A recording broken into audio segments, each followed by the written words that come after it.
Nak ketemu kau tadi malam. Apa? Ada ubannya. Ada ubannya. Makanya bergaya kau supaya tidak berpaling suamimu.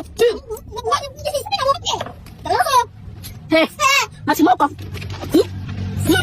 Video itu adalah kejadian viral yang terjadi, yang dimana istri sah menerkam seorang pelakor, menyiram dengan air cabai dan menggunting paksa rambut si pelakor. Ayo, siapa kalian yang mendukung istri sah di sini? Pasti banyak ya. Opung pun sebenarnya geram kali. Pas baru kulihat, ku tonton video itu, geram, mampus kau, sempatnya gitu dalam hati Opung. Tapi kalau kita sejenak duduk, merenung, dan berpikir dengan tenang, ada sebenarnya hal yang paling baik dan hal yang paling elegan yang bisa dilakukan seorang istri sah daripada harus ngomong kasar, memaki, melabrak, atau sampai mengadu fisik dengan si pelakor. Iya, saya tahu sakitnya, saya paham rasanya, dan saya mengerti emosi dan amarah kamu. Tapi ada satu hal yang paling penting yang harus kita garis bawahi di sini, bahwa perselingkuhan itu tidak 100% adalah salah si pelakor.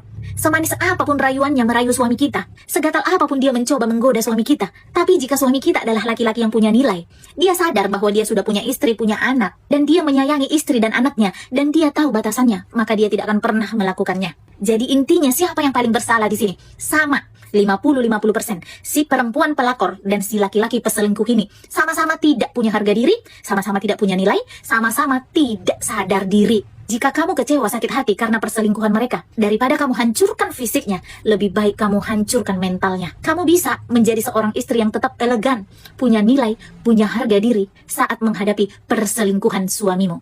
Gimana caranya? Yang pertama itu, jangan pernah labrak pelakor. Kamu harus sadari penuh bahwa kamu itu berharga. Energimu, reaksimu, emosimu, dan waktumu itu semua berharga. Melabrak si pelakor, itu hanya membuang-buang energimu dan membuang waktumu saja. Ingat, kamu itu istri sah yang diakui. Jika kamu punya bukti perselingkuhan mereka, lebih baik kamu melaporkan mereka. Karena negara kita juga kan punya undang-undang ya tentang perselingkuhan dan perzinahan. Jangan pernah meladeni ego seorang wanita pelakor dan seorang laki-laki perselingkuh. Karena jika kamu melabrak si pelakor, mungkin secara emosional kamu akan merasa puas karena amarahmu terlampiaskan. Tapi ingat, si pelakor akan berasumsi bahwa kamu istri yang kalah, istri yang memang kurang kepada suamimu. Oke kalau suamimu ada di pihakmu, tapi kalau tidak bagaimana? Ini hanya akan membuat nilai kamu turun. Kamu hanya akan dapat perbandingan, bukan penghargaan. Yang kedua, tetap kalem dan kendalikan dirimu. Kamu harus bisa tenang, jangan menangis, jangan marah-marah, jangan berkata kasar, bicara baik-baik kepada suamimu dan si pelakor tersebut.